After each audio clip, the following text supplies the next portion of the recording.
The servant's bell had not rung in 4 years. It hung from a strip of fraying leather around Elara's neck.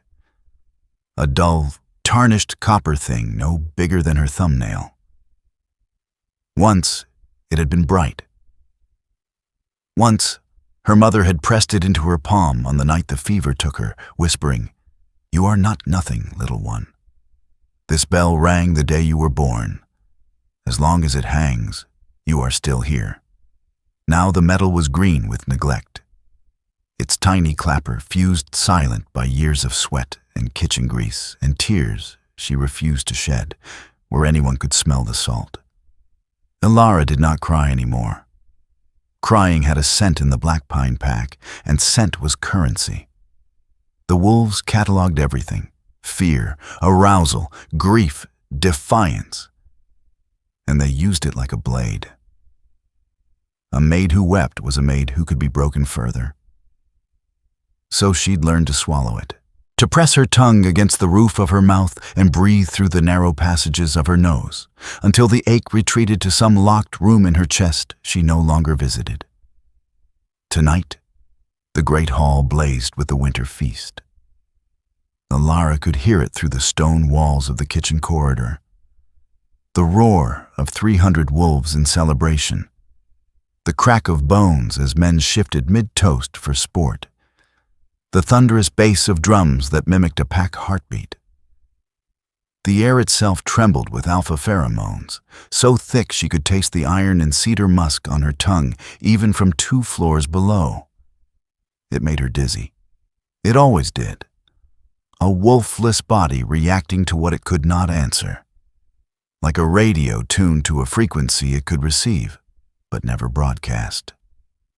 Wolfless. The word that had defined her since she was 12.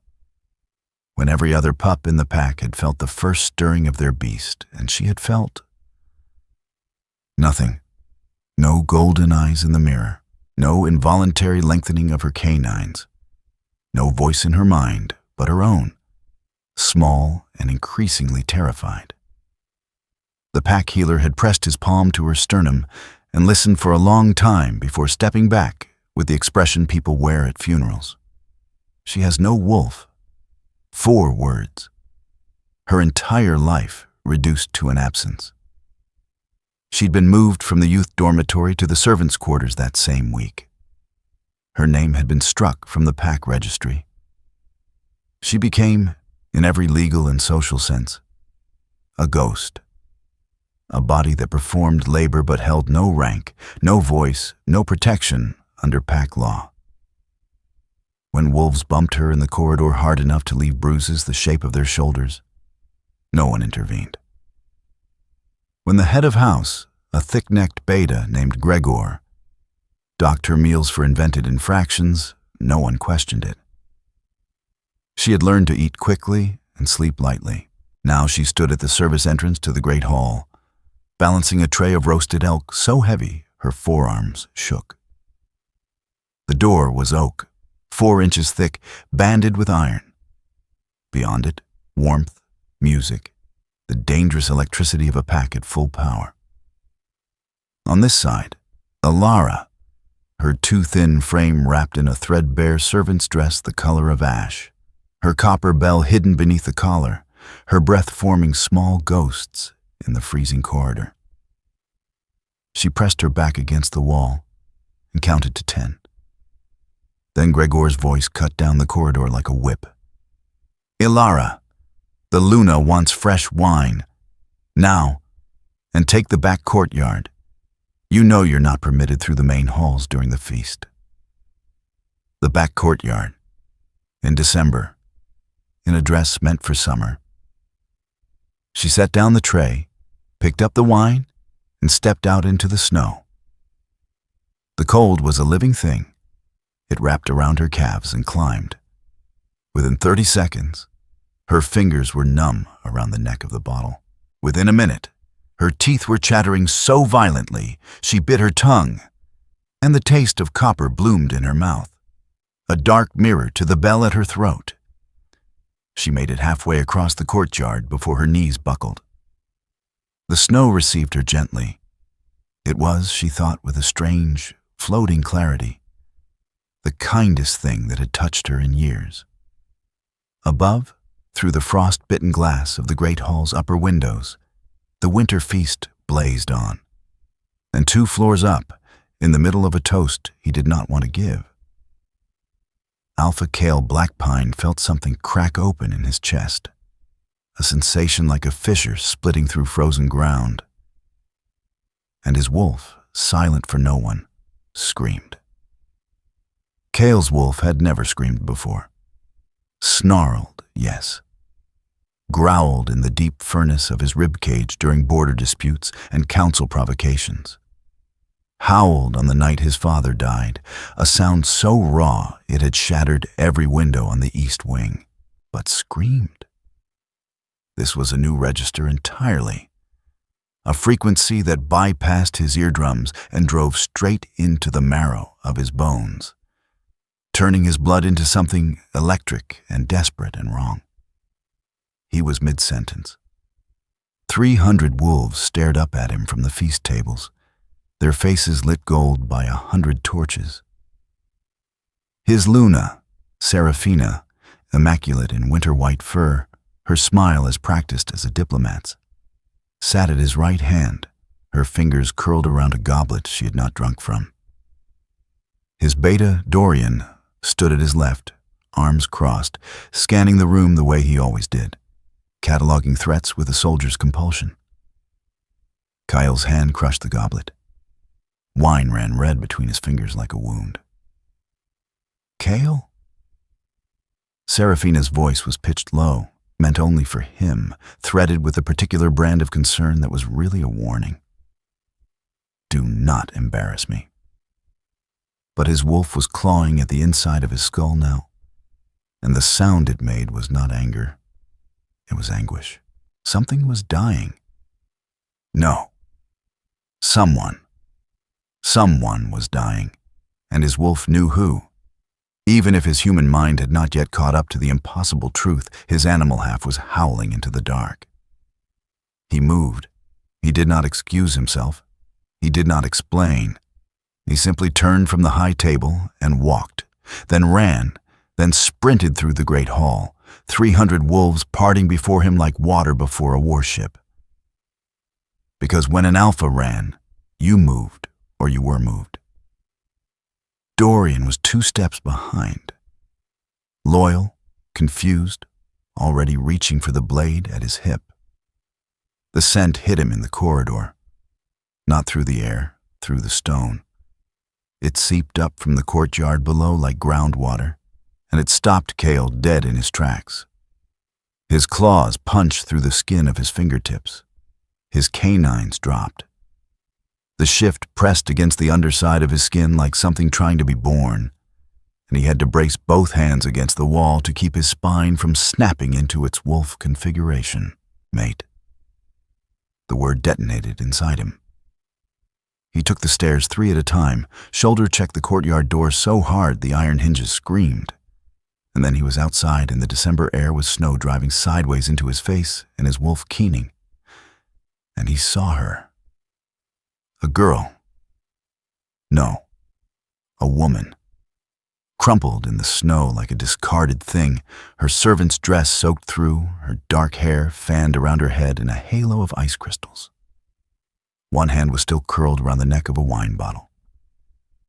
The other was pressed to her chest, where something small in green copper caught the light from the windows above. Her lips were blue. Kael dropped to his knees beside her, and the snow melted in a circle around him, because an alpha's body temperature ran 15 degrees hotter than any other wolf's. And his was spiking now, his biology responding to the crisis before his mind could process it. He gathered her against his chest. She weighed nothing. She was ice and bone, and a heartbeat so faint he had to press his ear to her sternum to find it. Thump, thump, thump.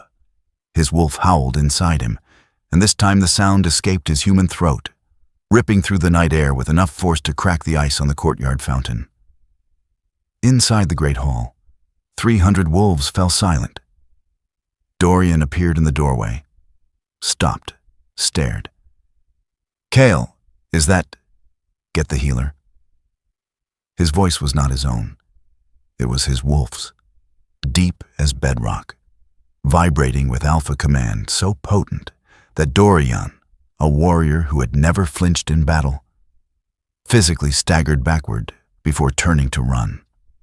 Kael pulled the woman closer. His body heat was already working, color creeping back into her fingers, her breathing deepening from that terrifying shallow rasp to something more rhythmic. The bell at her throat pressed against his collarbone, and even through the haze of panic, he felt it.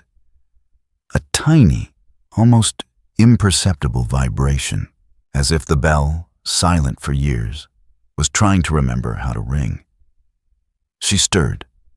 Her eyelids fluttered, and Elara opened her eyes to find the Alpha of the Blackpine Pack, holding her like she was the most precious thing he had ever touched.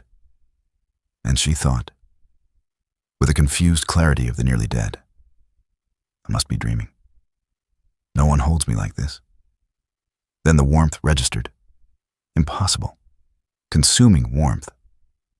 And something deep inside her chest, in that locked room she never visited, moved. Serafina Blackpine had not become Luna by accident. She had been engineered for it, selected at 14 from the most powerful beta bloodline in 4 territories, was groomed in etiquette and manipulation and the precise art of appearing warm while calculating cost. She had entered the Blackpine Pack at 19 as Kael's chosen mate. Not his fated mate, because the moon goddess had apparently decided that Kael Blackpine's destiny was not worth revealing on schedule. So Serafina had filled the vacancy herself, and she had done it flawlessly. 5 years of performing devotion. 5 years of sleeping beside a man whose wolf never once acknowledged hers. 5 years of building her power base through charm, alliances, and the strategic destruction of anyone who questioned her position. She had not expected the wolfless Maid to be a problem. The news reached her within minutes. Whispers moved through a pack like fire through dry brush. And by the time Serafina descended to the infirmary, her white fur cloak billowing behind her, the entire compound knew. The Alpha found his mate. She's a servant. She's wolfless. Kael was still holding the girl when Serafina arrived. He sat on the edge of the infirmary cot like a man in shock, one arm wrapped around the woman's back, his free hand cupping the side of her face with a tenderness Serafina had never once received from him. The healer was working around him, pressing warm compresses to the woman's extremities, and the room smelled of cedar and something sweeter, vanilla maybe, or honey. And Serafina recognized it instantly as a mate bond scent. The olfactory signature of a connection she had spent 5 years pretending existed between herself and Kael. Her claws bit into her own palms beneath the folds of her cloak. Kael. She kept her voice soft, concerned, the voice of a Luna who cared about her people. What's happened? He looked up, and Serafina nearly stepped back. His eyes were gold, not the controlled, deliberate gold of an alpha asserting dominance, but the wild, unfiltered gold of a wolf in the grip of something primal. He looked at her, and Serafina understood with perfect, devastating clarity that he was seeing her for the first time as what she truly was, an obstacle. She was in the snow, he said. His voice was quiet, which was worse than shouting. In a summer dress, carrying wine. For you. The accusation landed like a blade between Serafina's ribs, but she absorbed it. She had absorbed worse. I didn't know. I would never. Who sent her outside? Serafina made her mistake then. Not a large one.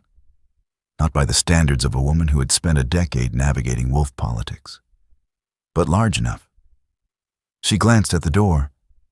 A micro-expression, lasting less than a second. flicker of calculation. Kael's wolf caught it. "Gregor," Serafina said smoothly. "The head of house. He manages the servants' duties. I'll speak with him immediately."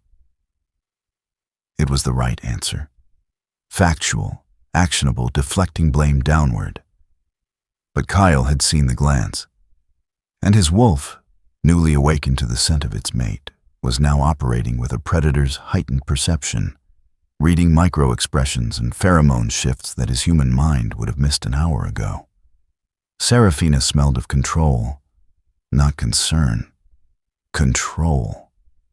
He filed it away. His wolf filed it deeper. On the cot, Elara's eyes were open now, wide and dark and terrified.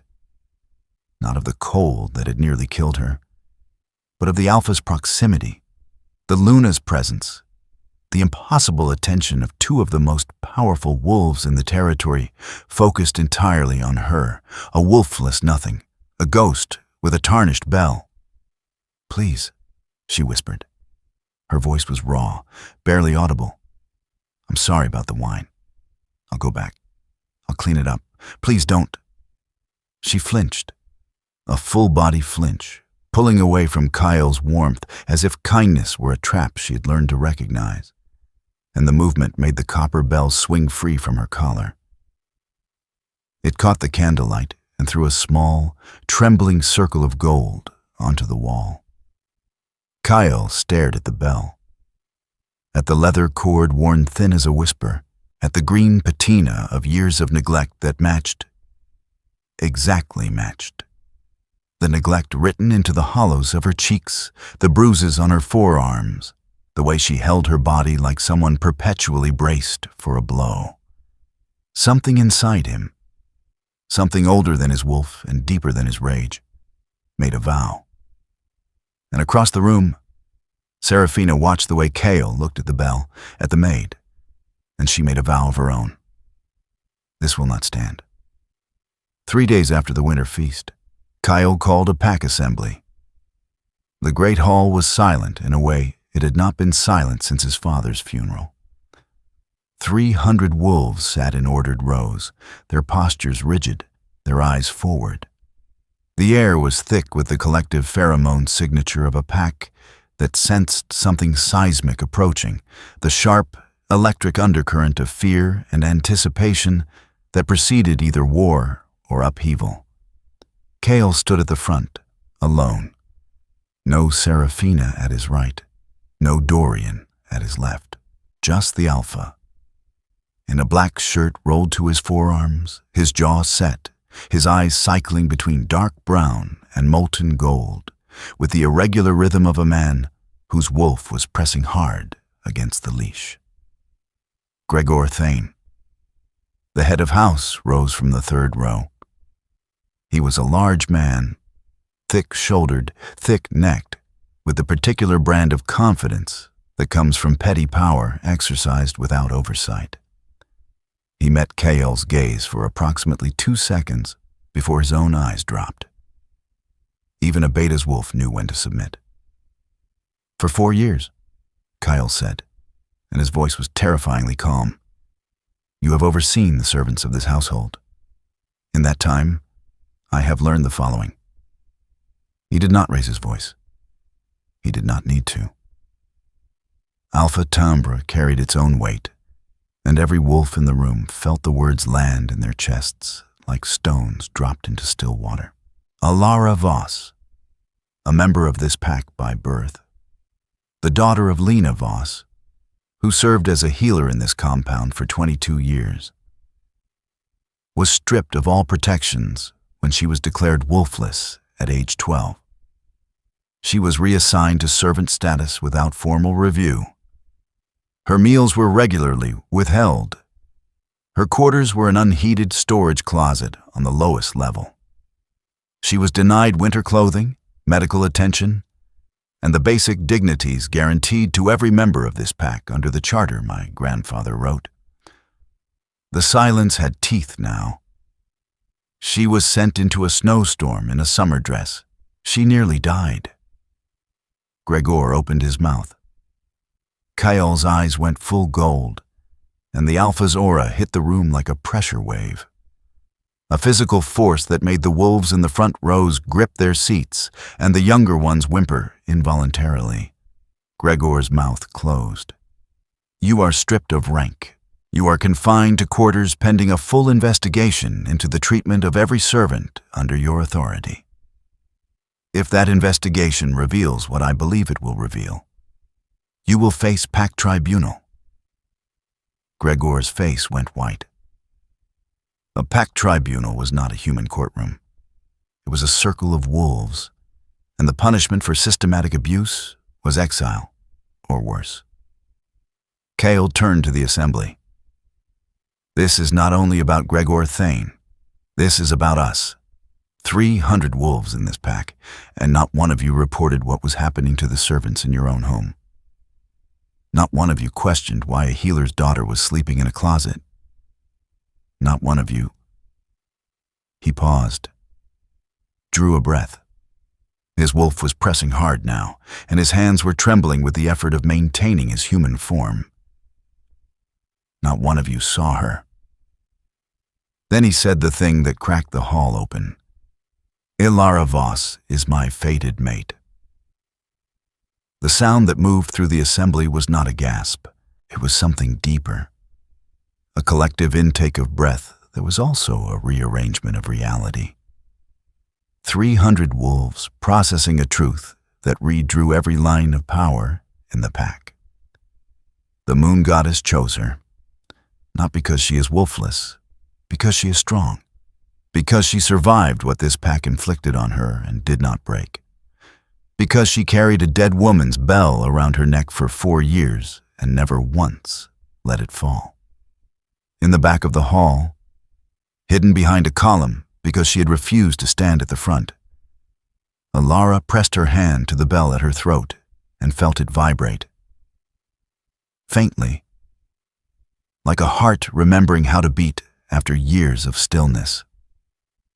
She was not ready for this. She was not ready for 300 pairs of eyes to find her, to see her for the first time in 4 years. She was not ready for the mixture of shock and shame, and something she could not yet name that moved across the faces of the wolves who had walked past her every day, as if she were furniture. But she stood, because the locked room in her chest, the one where she kept everything she could not afford to feel, had cracked open 3 days ago in the arms of a man whose warmth had reached her through layers of ice she didn't know she'd built. And what was leaking out was not grief or rage or the desperate loneliness of a girl who had grown up invisible. It was something quieter, something that felt, against all evidence and all experience, like the first fragile stirring of hope. Serafina moved with the precision of someone who understood that direct confrontation with an alpha was suicide, but indirect war was an art form. Within a week of Kael's announcement, the Whisper campaign was in full operation, not from Serafina herself, never from herself, but from the network of loyalists she had cultivated over 5 years. The elder council members who owed her favors, the young wolves who craved her approval, the kitchen staff who feared her more than they feared the Alpha because Kael's power was a storm that passed. But Serafina's cruelty was a climate you lived in melee. She's manipulating him. The wolfless girl is using the mate bond to climb above her station. She's a curse. A pack with a wolfless Luna will be conquered within a year. The rumors carried the metallic scent of fear, and fear was contagious in a pack. Wolves began to avoid Elara in the corridors again, not with the casual dismissal of before, but with a more deliberate, frightened distance, as if wolflessness might be catching. Elara noticed. Of course she noticed. She had spent 4 years reading the subtle language of bodies that wanted nothing to do with hers. But this time, it hurt differently. Before, she had been invisible. Now she was visible and rejected. which was a deeper wound because it came with the added cruelty of showing her exactly what she might have had. Kael was trying. She could see the effort it cost him, the way he stationed himself between her and the pack's hostility like a wall of bone and fury, the way his wolf bristled every time someone's gaze lingered too long on her with the wrong expression. He had moved her from the storage closet to a room near his own quarters, furnished it with things that smelled of cedar and warmth, placed a heavy winter cloak on the back of the chair with such careful deliberateness that Elara had stood in the doorway for 10 minutes, unable to enter. Because no one had given her something soft in 4 years, and the gesture had temporarily broken her ability to process kindness. But Kael could not be everywhere, and Serafina knew it. The incident happened on a Tuesday. Elara was in the kitchen, not as a servant anymore. But old habits were survival mechanisms, and the kitchen was the only place in the compound where her muscle memory could override her anxiety. She was making tea, a simple act, a human act in a world of wolves. She did not see the hand that switched her cup, and the wolfsbane hit her system like liquid fire. She made it 3 steps from the counter before her vision went white and her legs dissolved beneath her. The cup shattered on the stone floor. The smell, acrid, almost sweet, like burning violets, filled the kitchen, and the 2 wolves nearest the door bolted, because wolfsbane was lethal to shifters, and they did not understand that a wolfless woman would metabolize it differently. Not fatally, but agonizingly. Every nerve ending lit up simultaneously, her body convulsed on the stone floor, and the bell at her throat actually rang for the first time in years. A single, clear, desperate note that cut through the noise like a blade through silk. Kael heard it from 2 floors above. He arrived in the kitchen in a state that would become pack legend. He had shifted mid-sprint, not into his full wolf form, but into the terrifying intermediate state that only the most powerful alphas could sustain. Human height, wolf proportions, claws like curved steel, eyes like molten ore, his body a landscape of black fur and corded muscle. He cleared the doorway, and the wolves in the kitchen pressed themselves against the walls, some of them shifting involuntarily in submission, their wolves recognizing a predator operating beyond the normal spectrum of authority. He found Elara on the floor, gathered her up. Her body was rigid with pain, her eyes rolled back, and the bell was still ringing. Tiny, desperate peals that seemed to come from the metal itself, as if the object had absorbed 4 years of its owner's silenced screams and was finally releasing them. Dorian appeared with the healer. Treatment began immediately. Activated charcoal, cooling compresses, the healer's hands glowing faintly with the blue-white light of medicinal pack magic. Through it all, Kael held her, his half-shifted body throwing heat like a furnace. His claws retracted so carefully that the tendons in his forearms stood out like cables. When the healer confirmed she would survive, Kael set her down with the gentleness of a man handling blown glass. Then he stood, and the temperature in the kitchen dropped 20 degrees. "Find out who did this," he said to Dorian. His voice was no longer human. It was subterranean, a frequency that bypassed the ears and registered directly in the survival instincts. 3 wolves in the corridor outside shifted involuntarily and pressed their bellies to the stone.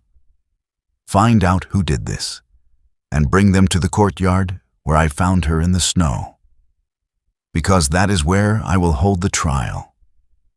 In her infirmary cot, Elara slept, her fingers curled around the copper bell. In her dreams, she heard it ringing, not the desperate, pained ring of the kitchen floor, but a different sound, deeper, fuller, The sound of something long silent, finally finding its voice. They held the trial at midnight, in the courtyard where Elara had collapsed in the snow.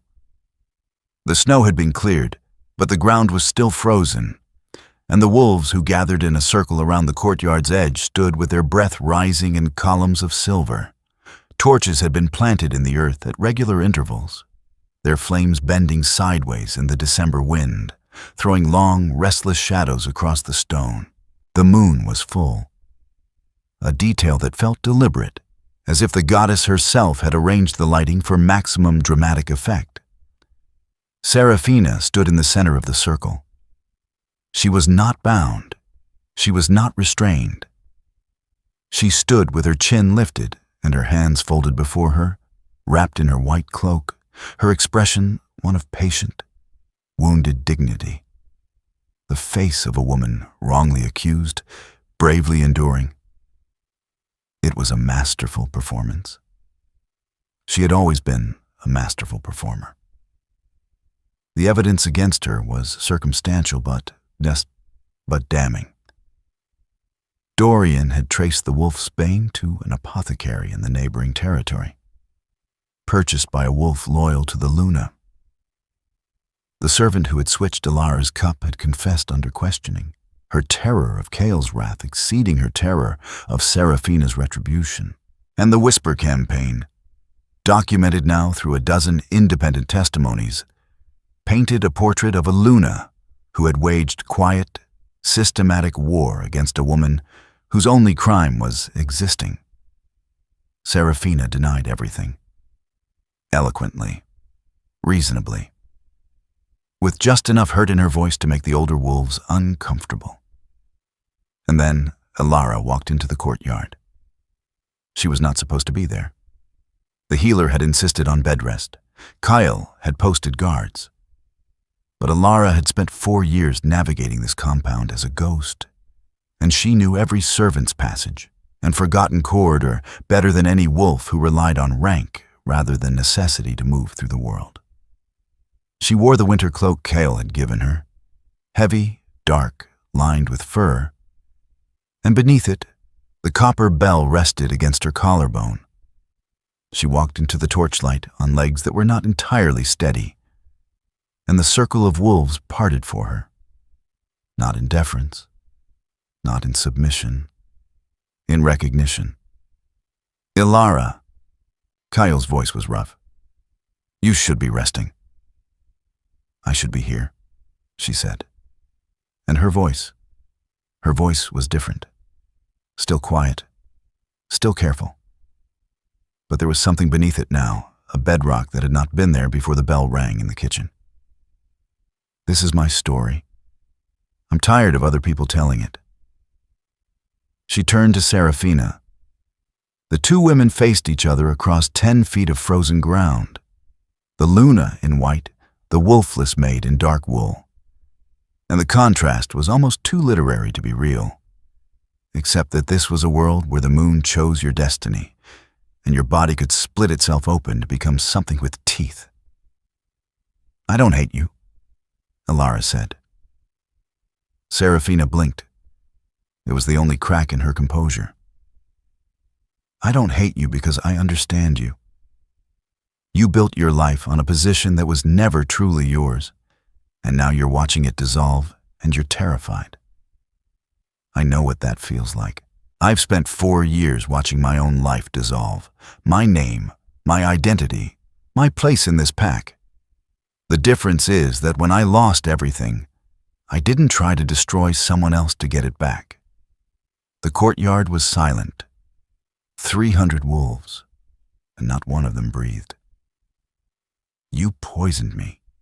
You tried to erase me the way this pack erased me when I was 12, by making me disappear. But I'm done disappearing. She reached up and touched the bell at her throat. And what happened next became the thing the pack would talk about for generations.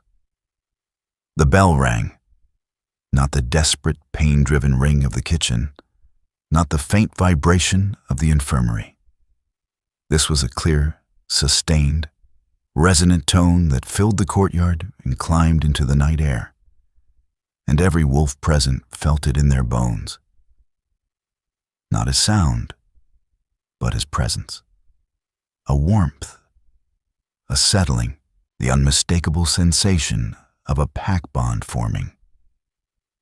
Not between wolf and wolf, but between a woman who had never had a wolf and the 300 wolves who had never seen her. Elara did not have a wolf. She would never shift, never run on 4 legs, never howl at the moon in the way her packmates did. But in that moment, standing in the courtyard where she had nearly died, wrapped in the cloak her mate had given her, she radiated something that every wolf in the circle recognized on an instinctual, bone-deep level. Luna presence. Serafina's composure finally broke. Her face crumpled, not into rage, which would have been easier, but into the raw, ugly grief of a woman who understood, at last, that she had lost something she had never truly possessed. Kael crossed the courtyard to stand beside Elara. He did not touch her. He did not need to. His wolf was calm for the first time in days.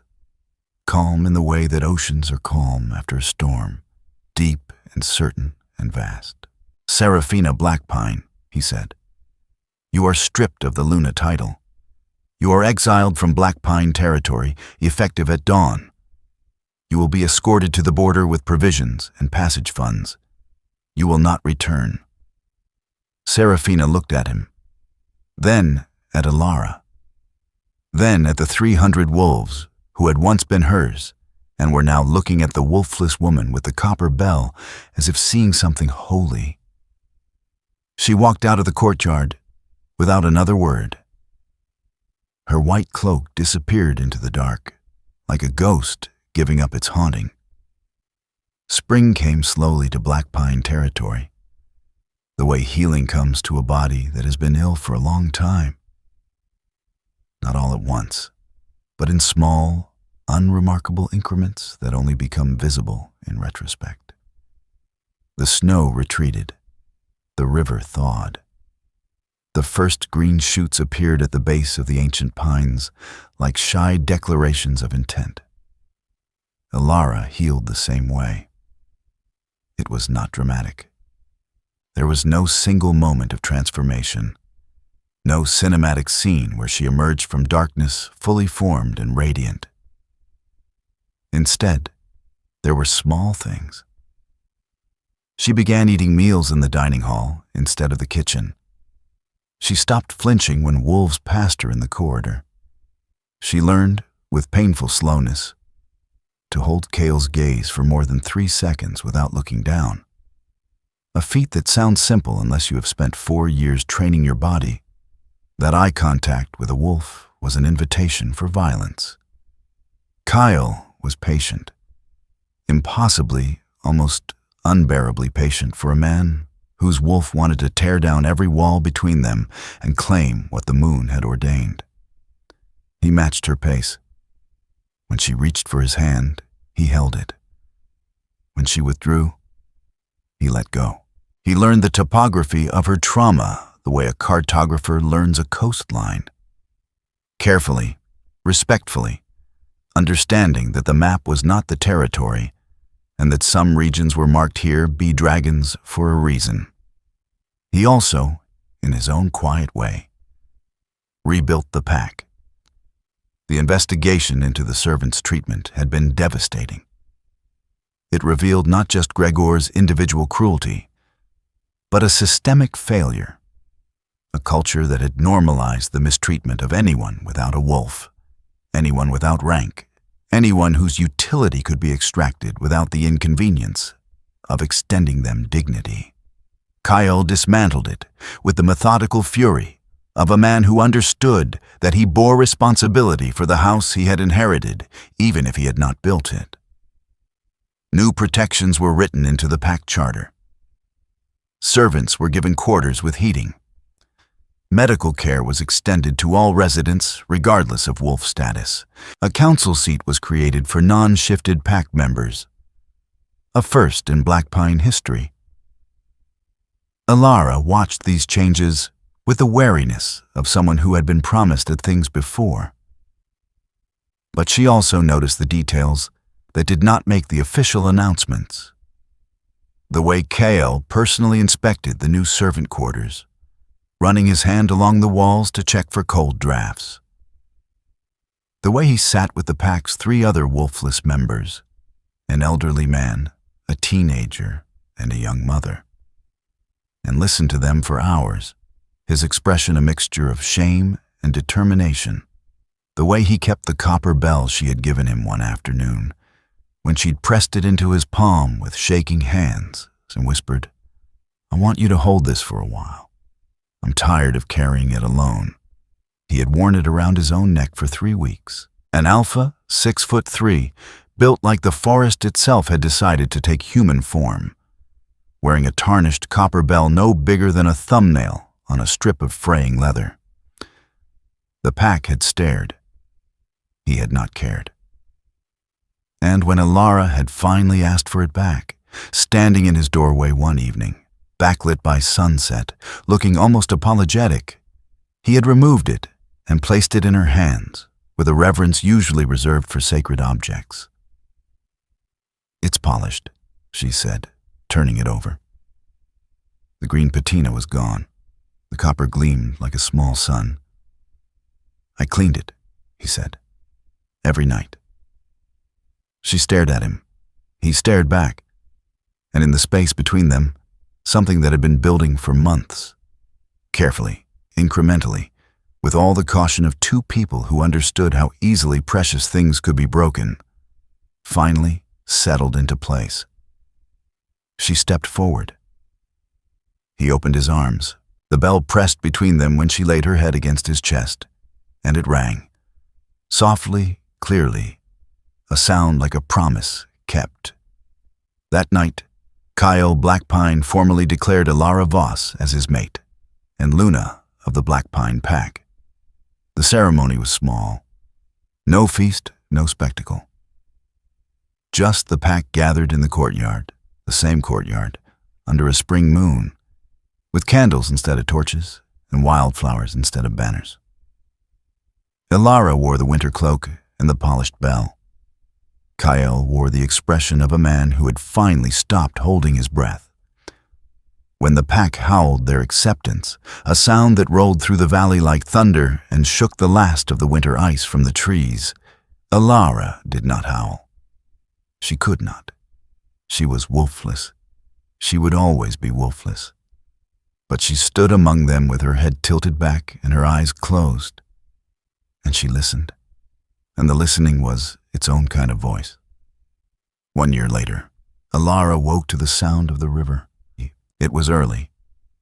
Pre-dawn, the sky that particular shade of bruised blue that exists only in the minutes before the sun remembers its job. The room was warm. The bed was warm. Kael was a furnace beside her, one arm draped across her waist, his breathing the deep, tidal rhythm of a wolf in dreamless sleep. His face, in repose, lost the sharp authority of the alpha and became something younger and softer. The face of the boy he must have been before the weight of the pack reshaped him. She watched him for a moment. Then carefully, she slid from beneath his arm and padded barefoot to the window. The valley spread before her in shades of silver and shadow. The ancient pines stood like sentinels along the ridgeline, their needles beaded with dew. The river, swollen with spring melt, caught the first suggestion of light and turned it into a ribbon of pale gold threading through the dark. Somewhere in the forest, a wolf howled, one of the dawn patrol, and the sound was neither threatening nor sorrowful. It was simply a voice calling out across the distance, saying, "I am here. I am here. I am here." Elara touched the bell at her throat. It was warm from her skin. The copper gleamed in the pre-dawn light, not the bright, aggressive gleam of new metal, but the softer glow of something that had been cared for, polished and repolished, worn smooth by touch and time, and the persistent, stubborn act of refusing to let go. She thought about her mother. Not the fever-wasted woman of her final memory, but the earlier version, laughing in the healer's garden, her hands stained green with plant medicine, telling Elara stories about wolves who loved so fiercely they reshaped the world around them. She thought about the day the bell was placed in her palm, the weight of it, the way her mother's voice had broken on the word here, as long as it hangs, you are still here. She was still here. Behind her, she heard Kael stir. The bed shifted. Footsteps, quiet for a man his size. Then his arms came around her from behind, his chin resting on the top of her head, and they stood together at the window, watching the valley wake. "You're up early," he murmured. "The river," she said. "It sounds different in spring." "Fuller." "Fuller," she agreed. They stood in comfortable silence. Kael's thumb traced a slow circle on her hip, an absent, intimate gesture that still had the power to make her breath catch. Because intimacy, after a lifetime of deprivation, was a language she was learning one word at a time, and every new word felt like a small miracle. In the courtyard below, she could see the first signs of activity. A wolf, no, 2 wolves, trotting through the gate in their shifted forms, tongues lolling, fur damp with morning dew. They paused, noses lifted, and Elara knew the moment they caught her scent because their tails wagged. A simple canine gesture of recognition that made something bright and fragile bloom in her chest. They knew her. They chose to know her. She was not a wolf. She would never run with them under the moon, never feel the ecstatic agony of the shift, never hear the voice of a beast inside her own mind. There were days when this still ached, a phantom pain, like a limb she'd never had, but somehow missed. But there were also days like this one, when the ache was small enough to hold, and the world was large enough to hold her, and the distinction between having a wolf and being enough felt less like a wound and more like a fact of her particular, unrepeatable life. The sun crested the ridge. Light poured into the valley like honey, slow, golden, impossibly warm. It touched the river first, then the trees, then the rooftops of the compound, then the courtyard, then the window where Elara stood in the arms of the man the moon had chosen for her. A man who had polished a tarnished bell every night for 3 weeks because he understood, in the way that only someone who has watched another person rebuild themselves from nothing can understand, that love is not a single grand gesture, but 1,000 small ones, repeated until the thing that was broken begins to shine. The bell caught the light. It rang, one soft, clear note that hung in the morning air like a held breath released. Elara closed her eyes. She was still here. And so the bell that had been silent for 4 years finally found its voice. Not because the world became kinder, but because one woman refused to let the world's cruelty be the loudest thing in the room. Elara never grew a wolf. She never shifted beneath the moon or ran with the pack through the dark pines, but she did something harder. She stood still in a world that tried to erase her and said, "I am still here." Sometimes the bravest thing isn't the roar. It's the quiet refusal to disappear. If Elara's story moved you, hit that subscribe button and ring the bell, because yes, we did that on purpose. Like this video if you believe the wolfless Maid deserved better from the start. Drop a comment below. Would you have forgiven Seraphina, or was exile too gentle? Let us know. We read every single one. Share this story with someone who needs to hear that being different doesn't mean being less. And if you think Elara's story was intense, wait until you hear what happened when the rejected Omega showed up to her ex-Alpha's mating ceremony, wearing the dress he told her she'd never be good enough for. That story drops next week. Don't miss it. Until next time, stay wild.